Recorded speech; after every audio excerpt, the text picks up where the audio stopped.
Dream Theater was formed in 1985 when Berklee School of Music students Mike Portnoy, John Myung, and John Petrucci decided to start a band together. They were originally known as Majesty, but after a number of personnel changes, they adopted the moniker Dream Theater after it demolished California cinema. In 1989, their album When Dream and Day Unite made an immediate impact on the underground progressive rock scene. But Dream Theater wanted to push the boundaries further.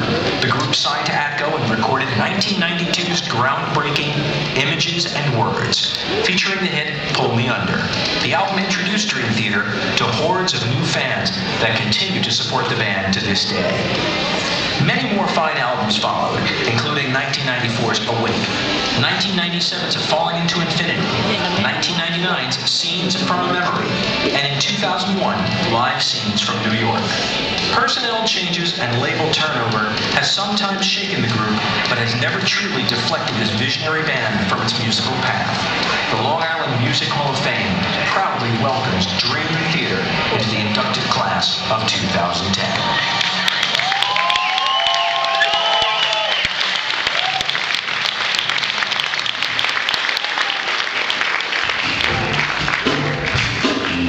Rocks you through the day on 102.3 WBAB. Please welcome Fingers.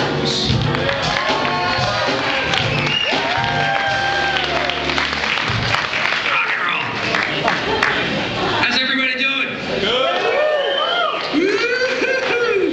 We're at Oheka Castle.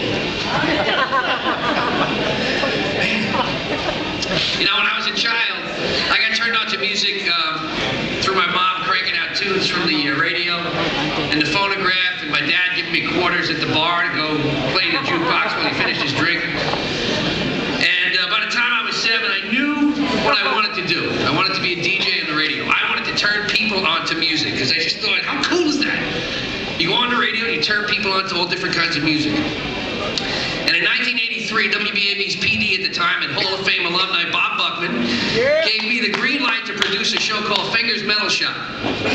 And I was living my dream. I was playing old and new and obscure metal to the masses. And a couple of years into it, one early morning, I hear this banging on the door of my apartment downstairs, and these kids screaming, "Fingers, Fingers!" And I open up the window from upstairs and I look down, and there's 3 kids standing there waving this cassette. "You gotta hear this!" And I'm like, "What is it? And what the fuck time is it?" They said, "It's Majesty!" So I check it out, and I remember listening to it and thinking, wow, how cool this sound is. And there's no voice, it's all music. So I immediately, just because of the musicality that it is, you know, I hear this progressive sound and this metallic edge to it, just great songs. And it's on this piece of crap cassette. And I embraced the band, and shortly after, Frank Cariola, who owns Sundance over in Bayshore, books the band, and they play without a singer. And Frank says, "You have to get a singer." So they did. And they got Charlie. And some time passed, and the record label Mechanic released When Dream and Day Unite. And such was the beginning of the career of this band. The rest, as they say, is history. Atlantic Records took over a little bit into it, and they released Images and Words and Awake and Falling to Infinity and several others. And the years have brought the band many accolades and gold and platinum albums and DVDs and Best Guitarist Award and Best Drummer and many others. And most recently, the track Dark Eternal Night from Systematic Chaos was voted number 4 in the top 50 greatest guitar riffs of the 21st century. And that poll was conducted by Total Guitar Mag. And that's pretty cool stuff. That happened last month. So these guys are still relevant all these years later. Now, whether you're listening to the Yitzy Jam, the Lie, or LIE as we like to refer to it, the Glass Prison, Take My Pain Away, or Pull My Finger, pull me under. You got technical prowess, amazing timing, profound musicianship, and a heap of honesty. That was one of the things that really touched me about this band. Their writing was so honest. Their career has been long. Their songs are even longer. One of the founding members of the band has left the nest recently. He's gone on to explore, and everyone wishes him well. I'm happy that for Mike, and for the rest of the band, because you can't really do a full-blown reunion tour until somebody leaves. So the stage is at least set for that part. I have been blessed to watch and participate along the journey of this iconic group of musicians. From the interviews filled with laughs and aha moments to the club gigs where the challenge was, where the hell are we going to put all this equipment? And the pride of watching them play Jones Beach, and of course, their dream accomplished of playing the legendary Madison Square Garden. From Sundance to the Garden, miracles happen. Two of the members, John Petrucci, hails from Kings Park. He's the main songwriter and co-producer of the band and has an incredible body of work and is an amazing master guitarist. Also, John Myung is here, who also grew up in Kings Park, a gifted multi-instrumentalist, and he's considered the quiet one, and you'll know that if you try and talk to him tonight. If you have a hearing aid, turn it up now. I am blessed and honored, and truly, I'm telling you, this is an amazing moment. Ladies and gentlemen, please join me in welcoming the best musical commodity Long Island has to offer for 2010's Long Island Music Hall of Fame, Dream Theater.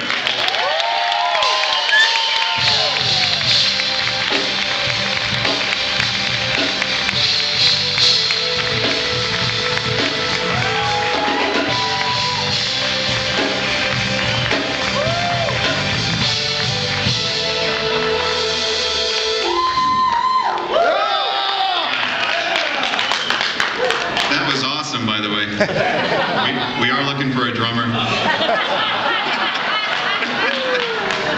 Thank you, Fingers. That was really, really nice. It was amazing. I really appreciate it. You have a very big meaning to us in our career. Thank you. And I really thought that riff should have been number one, but that's another story. It is number one. Oh, thank you. Thank you. First of all, we'd like to thank Jim Faith and the Long Island Music Hall of Fame Board. I met a few of the members tonight for this tremendous honor. And on behalf of all the members of Dream Theater, John and I would like to say that we're extremely humbled and grateful to be recognized in this capacity. Both of us just grew up a few towns east of here in Kings Park, on the North Shore here, and yes, Kings Park. And the environment that we grew up in had a lot to do with the musicians that we would become. It was a very rich musical environment growing up in suburban Long Island.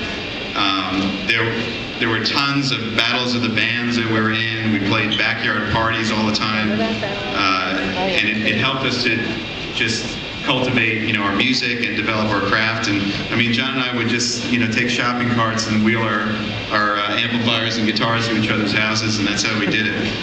And eventually led to a 25-year plus career, which, thank you, which I don't know how that happened, but it did, but we're very grateful for that. And being from Long Island and growing up here, we remember some of the moments, like they were yesterday. Like it's amazing that Fingers is here tonight, because one of my biggest memories is hearing our music played for the first time on the radio on WBAB, listening to Fingers Metal Shop and hearing him say, "Oh yes, indeedy, Fingers Metal Shop." Yeah, thank you very much. And his local Ribbit Head was there, and that was the first time we heard our music on the radio, and it meant a lot to us. And we spent, through the years, all of our time just practicing and rehearsing wherever we possibly can on Long Island. It started out in our bedrooms and the basements and garages of our parents' houses in Kings Park. And then we would go on and look for rehearsal places, but nobody would really take us. So we had some funky places. We'd always find a store at a strip mall. Like one time we had, right here in Huntington, Tony Giordano's hair salon, and we rehearsed in the basement of that hair salon. smelled like perm solution and everything else. And we actually had a showcase for our first record label. They actually came down to the basement of the hair salon, and that's how we got signed, right here in Huntington. So that's pretty funny. There was a pork store in Rockville Center. I think that guy's name was Tony as well, but that was another thing. It always smelled like ground sirloin and garlic down there, but we would practice anyway. We had one real rehearsal place, which was Dare Studios. Where was that, John? Deer Park? Yeah, Deer Park. And so that's how we grew up, kind of rehearsing and stuff. And then, like Fingers mentioned, I remember playing the clubs like it was yesterday. We played, Frank Ariola's Sundance in Bay Shore, the Stage Door in Deer Park, the Right Track Inn in Freeport. And we didn't care how many people were there. We just thought there were 20,000 in the audience. And at one point, you can find it on YouTube. I actually walked right off the stage because I thought the stage kept going, and it wasn't fun. but I think that those experiences on Long Island, playing those clubs and everything, made now as present-day Dream Theater, standing on the stage at Jones Beach Theater, at Radio City Music Hall, and at Madison Square Garden, just that much sweeter for us as a band. Thank you very much. Those words were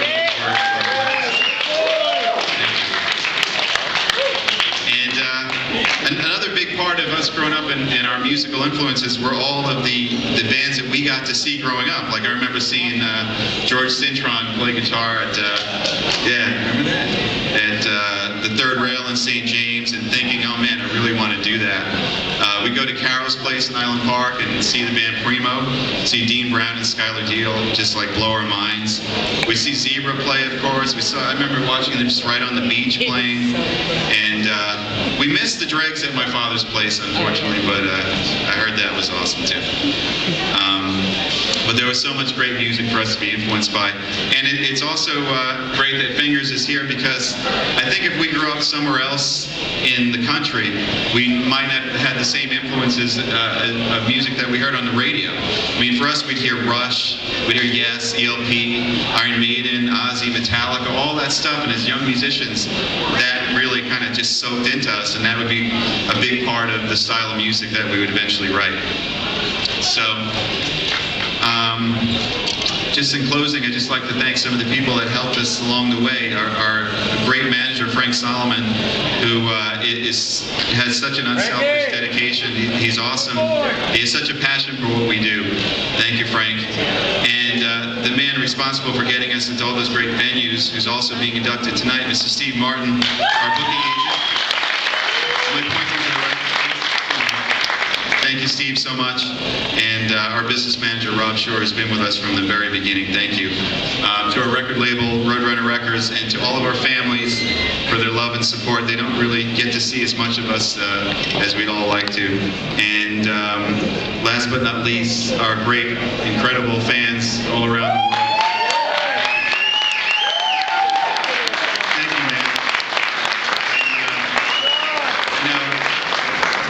Playing the kind of music that we play, 20-minute long songs and concept albums about reincarnation, there's no way a band from Long Island with songs called Metropolis Part 1, The Miracle and the Sleeper, would be able to make it without our fans. If you meet one of our fans, and I met a lot tonight, they're hardcore, they're diehard, they're serious, and we're very grateful. So again, thank you to Jim and Long Island Music Hall of Fame for this great honor tonight. Thank you.